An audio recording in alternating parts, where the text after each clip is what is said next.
What's up, YouTube? It's me, the Artisanmc, and today I'm going to review Foundation Season 2, Episode 1. Okay, I said I wasn't going to watch this series. I did. Sue me. I watched it.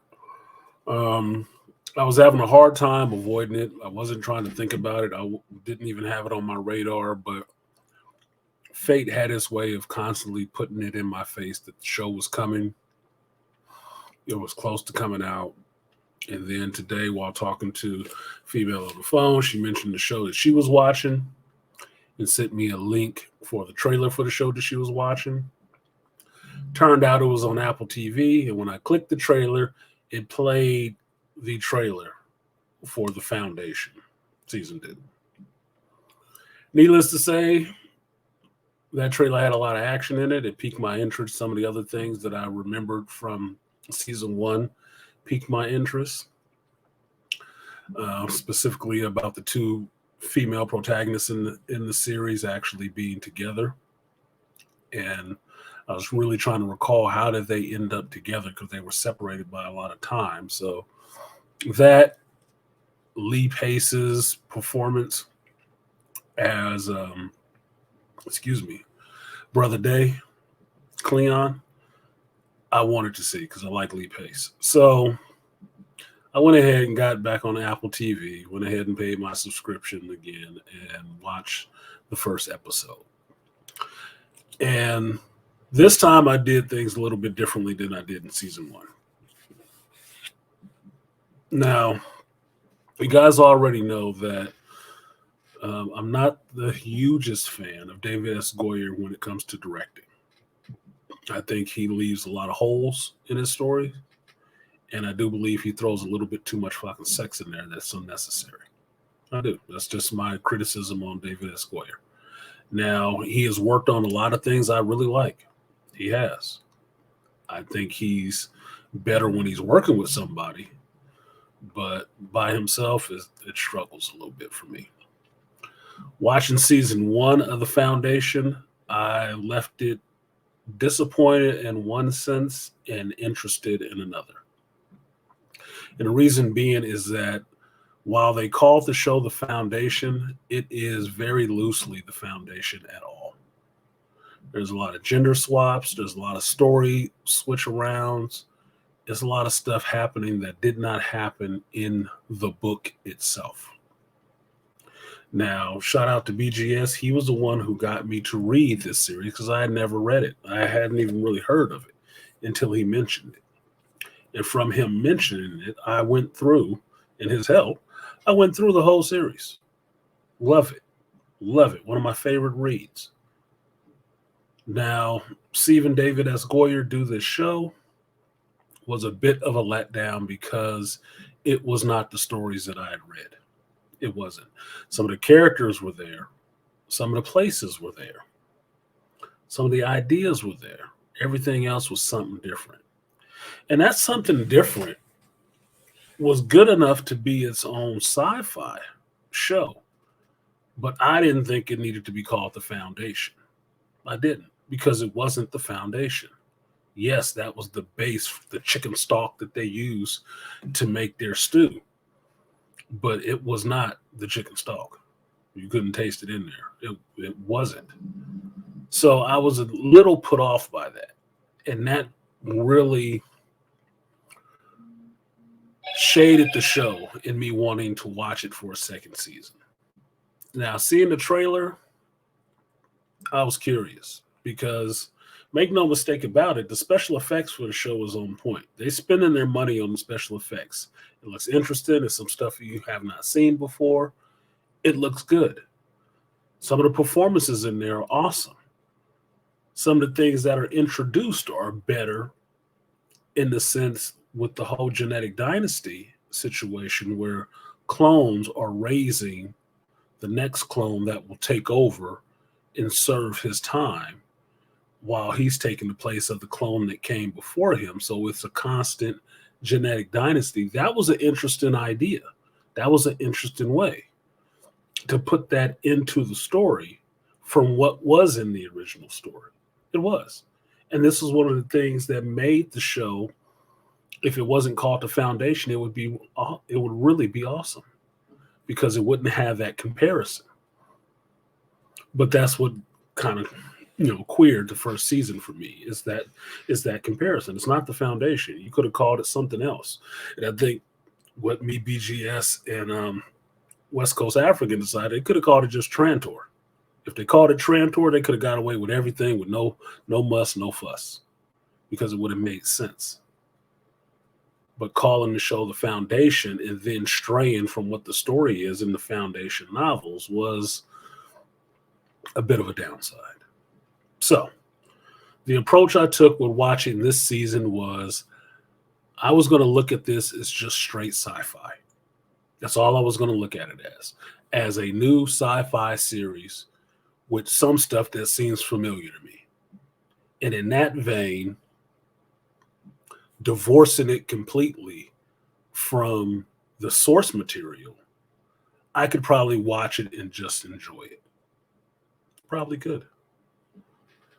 This first episode, that's how I took it. That's how I took it. I took it as sci-fi. I'm looking to see some good special effects. I'm looking to see what's going on with these characters that I watched last season and see where the story progresses.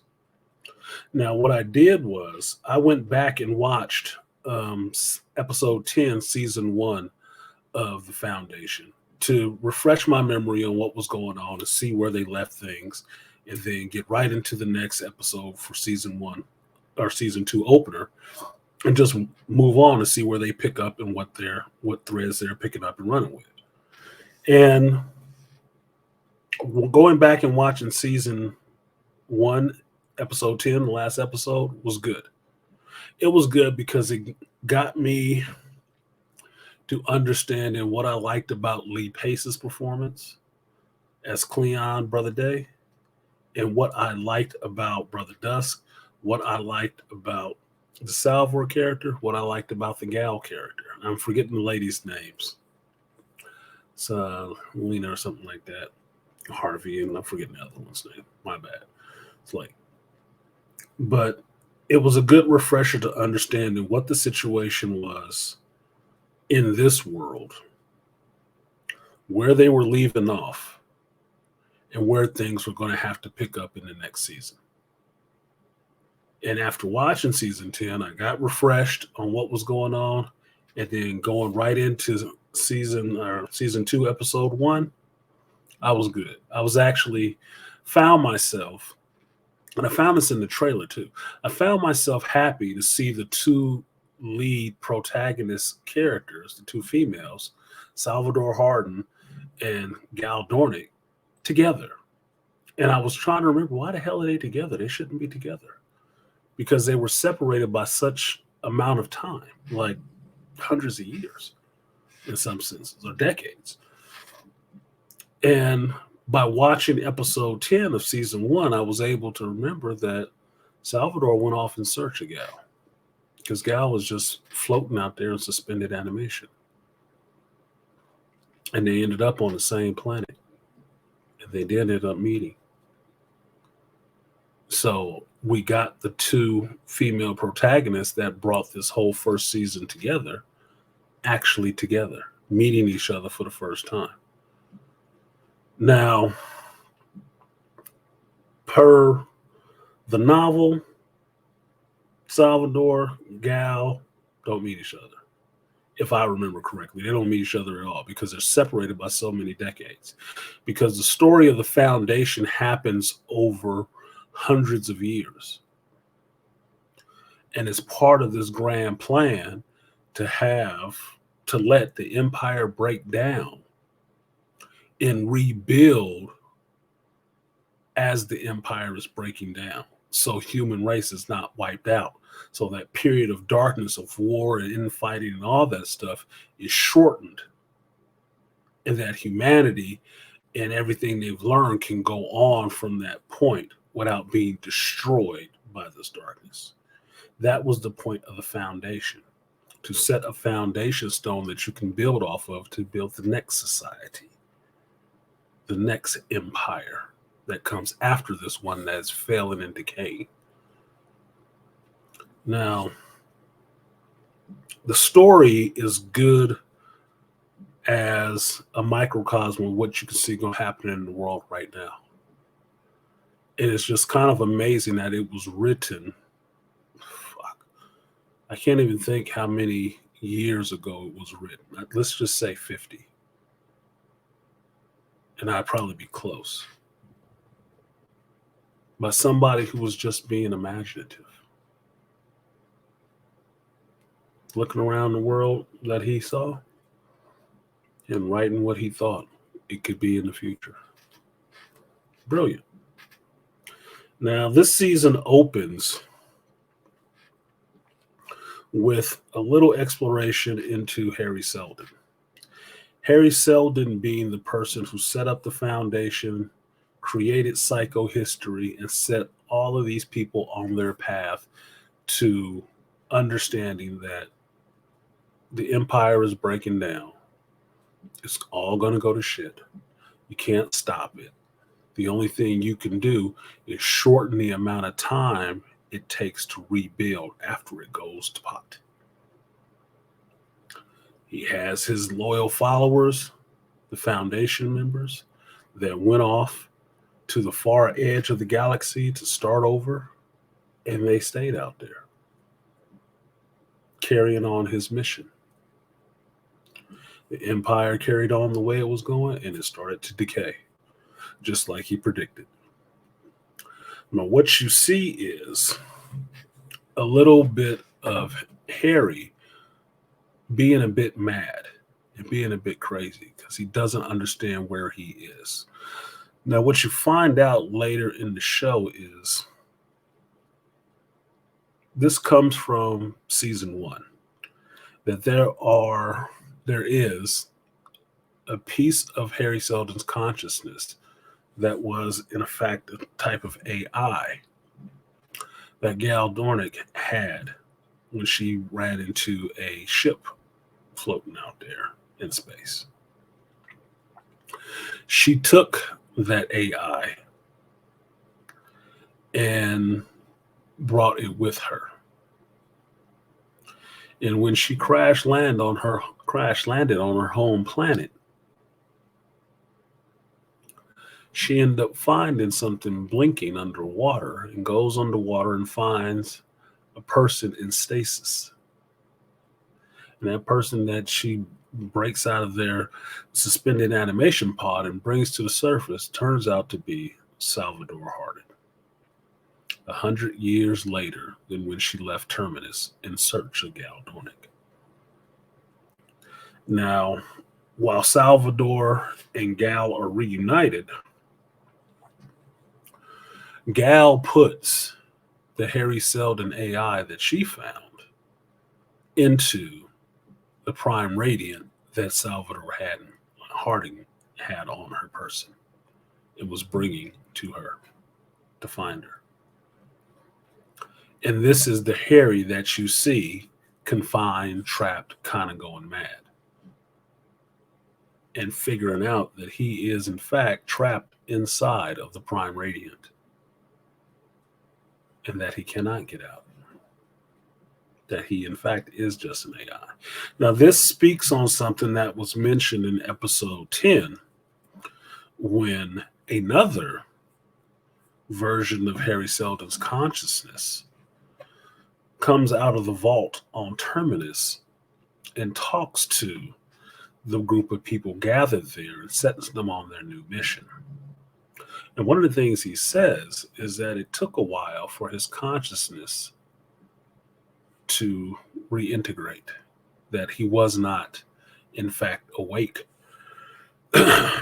inside the vault all those years, all those decades. Reason being is because he would go mad. This is what you see with the second Harry Seldon AI inside of the Prime Radiant, kind of going mad. Now, in the season 2, you get to see that Gal and Salvador are stuck on Synaxia, this water planet, and the water is rising, just like Gal had predicted 100 years ago that the waters would rise. And the people that lived there didn't want to believe her because they just were ocean going people. They just lived on the ocean. They didn't believe that. But when she finally made it back, everything was submerged and all those people were dead.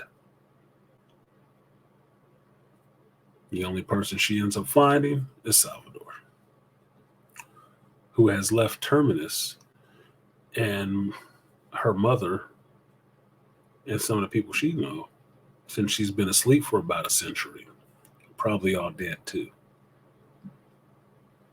Now, there's a reason that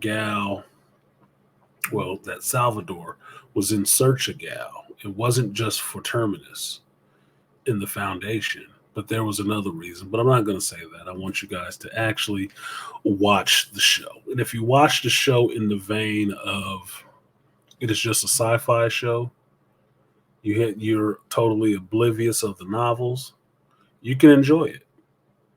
You can enjoy it. Now, the other part of the show you get is introducing you to the Empire. And you get to see the new Cleon, the new Brother Day that's there. And this is Cleon the 17th, to let you know how much time has actually passed between the last one you saw and the current one you saw. Last one you saw was Cleon the 12th, I believe it was. This is the 17th. And what they found out in last season was that there was a genetic defect put into the clones because the rebels that are against the Empire actually tampered with the original source, the original Cleon. And because of that, a genetic abnormality was multiplying in each successive clone. Now, this actually is a bit interesting because it led into the season finale and what they ended up doing at the season finale, which was kind of some tough, really, some really deep shit. It was some deep stuff about what it means to be you, what it means to be human, what it means to carry on a legacy, what it means to be perfect. And what you see is that is what happens in the story. What actually happens on screen is that even though you have the same actors playing the same role, that Lee Pace still plays Brother Day, he gets to play it completely different than what you saw last season because it's supposed to be at least 5 generations later. Now, that's fun to me because it reminds me of the opportunity Jonathan Majors has in the MCU by playing Kang the Conqueror. He can always give you a different performance of the same character. And to me, not even being an actor, I think that sounds like fun. Because then at that point, there are no takes you need to throw away. You can be over the top, you can be verbose, you can be sullen, you can be very angry, you can be subdued, you can play it any kind of way. And each one of those versions can be another version of that same character. This is what we get out of Lee Pace in this first episode. And in this first episode, it opens with him getting a little bit of computer love, for lack of, a better phrase. And what happens is while he was in the middle of, a pair of legs, he has some assassins come into his bedchamber and try to kill him. And what you see is that this Cleon the 17th, is a bit more angry. He smiles a lot more, a bit more brash in his actions. Like he enjoys fighting and stuff like that. And he's a good fighter. What you also see is that he makes mistakes. He gets sloppy because he's overconfident. Now, the would-be assassins are dispatched, and he is taken to a healing chamber. And you find out later that this Cleon wants to kind of break the genetic dynasty in the sense that he wants to be married and he wants to try to have natural children, which would break the genetic dynasty that is set up. Now, his brothers, Brother Dusk, his older version of him, and Brother Day, the younger version of him, are not in agreement with him on doing this. But since they are not in the center chair, they are not the ones in charge. One is learning how to be in charge. The other has already done his job of being in charge, and he has to, acquiesce to what the brother in the center wants right now. It's an interesting kind of setup. Now, what you find out is the woman that Brother Day wants to marry is a queen of a different dominion, and she is not necessarily on the up and up herself. She's kind of shady. She got her own ideas about what this potential queenhood is going to mean to her. Now, this is the part where the show introduces a lot more female characters, and at this point in season 2, I'm not surprised about that. I know it's going to be a lot of females in there because David S. Goyer does go that way. So there's going to be a lot more, pivotal female characters in this. Oh, well. And apparently there'll be sex. Oh, well. So that part is interesting. The other part that you find out is that you get to go back to Terminus and see how it has built itself up in 138 years. 138 years later since Salvor left, what has happened to Terminus? And what you find out is it has built up. The Anacreans and the Thespins and the Foundations all work together on the same planet, on Terminus. They've all been working together, building ships and everything else in secret, knowing that one day the Empire would come for them to try to wage war on them. And one day in the dead of night, an alarm goes off. And none of them actually really understand what the alarm is, except a few who know that means the vault is going to open. That the protective barrier around it is slowly decreasing, and that there is an impending message from the vault, from Selden, to tell them what the next crisis is, because the vault only opens at crisis points. How he predicted it, how he knew it would happen, it will open and he will give them information at the crisis so they can get through it. Now, it's only a brief view of Terminus, of the new cast of characters that are there, because some of the other people have died off in 138 years. So you have to get a little bit of understanding of who's who, who's the new warden, who's in charge, who these people are, and then you're out of there. Most of the rest of the episode happens on Trantor, which is one of the reasons why the conventional wisdom of people who love the book series was that this show should have just been called Trantor, because a lot of the actual action and stuff going on happens on Trantor, the center of the Empire.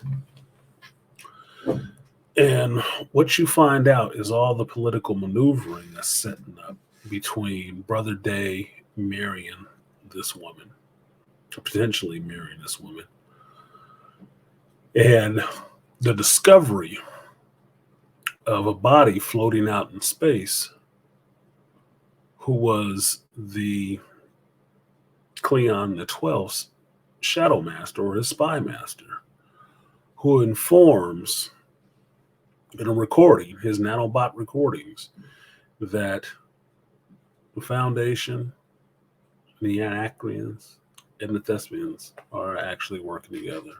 And they took a ship that was floating in hyperspace, in a sense. And that there's possibly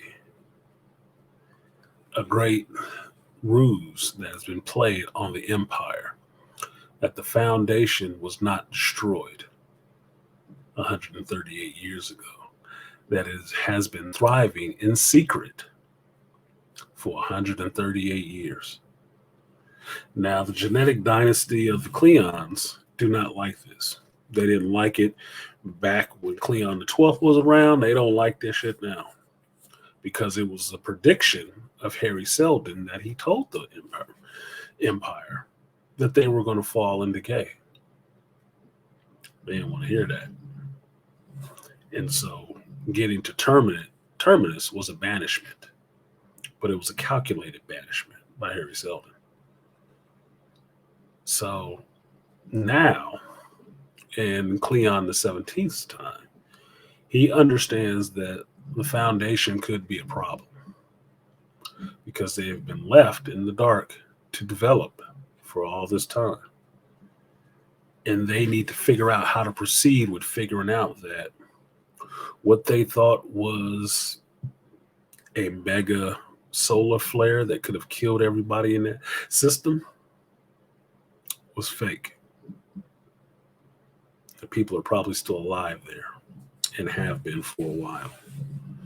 And because the Empire was too busy dealing with the problem of their defective clones, they didn't pay any attention to this. Well, maybe they're dead, maybe they're not. We don't know. And that seems like it's going to be what comes back and bites them in the ass. Now, the last part of this episode is about Harry Seldon being inside the Prime Radiant. And this is all stuff that was made up for the show. While it is interesting about the Seldon AI that's inside the Prime Radiant, I like the actor that's playing Harry Seldon. I thought he was perfect casting. And he's a great actor. He is. I'm waiting to see where this goes because this is all made up. This is off book. They made all of this part up. So I'm just going with what they're showing me. And what they're showing me is Salvador and Gal getting Salvador's ship out of the water and brought to the surface so they can escape this planet while the water is still rising before the storm comes. And the AI ghost in the machine of Harry Seldon pops out of the Prime Radiant and wants to have some words with Gal Dornick, who imprisoned him inside the Prime Radiant. Gal does not trust this AI because of what the AI said and did back on the ship she found it on. She doesn't trust it. But it has forced itself out of the Prime Radiant to have some words with her. And that's where the episode ends. 2 women on a ship trying to escape before the storm comes and buries them in water. And a pissed off AI jumping out his box to want to have some words. Well, that's an interesting place to leave it for a week. So I'm interested in what's going to happen next on this show. And this is me just looking at it as sci-fi. Just looking at it as straight sci-fi. Well, that, wow, this is interesting. I want to see what's going on with the Cleons. What's going to happen with them trying to find a foundation or whatever. And this is where the excitement for the show is coming from. It's not coming from the fact that it is not the Foundation book. It's coming from, I don't know what's going to happen in this, and I'm interested to find out. Because CG-wise, it looks beautiful, interesting, and acting-wise, there's some good performances in this. Some very good actors give some very good performances. And I want to see what happens with this, where they actually go. Because for this season, maybe they're on to the second book. Maybe they get into the second foundation stuff. I don't know. They might, because they're hinting at it a little bit with Gal and Salvador, that they have some kind of abilities.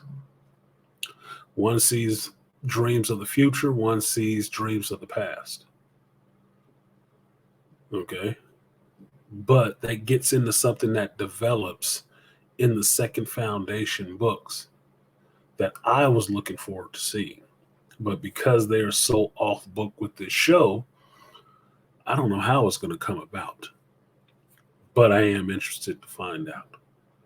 So that's it for this review of season 2, episode 1 of The Foundation.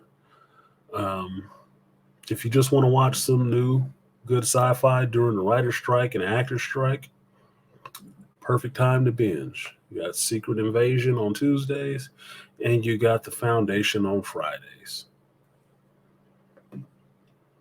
Why not?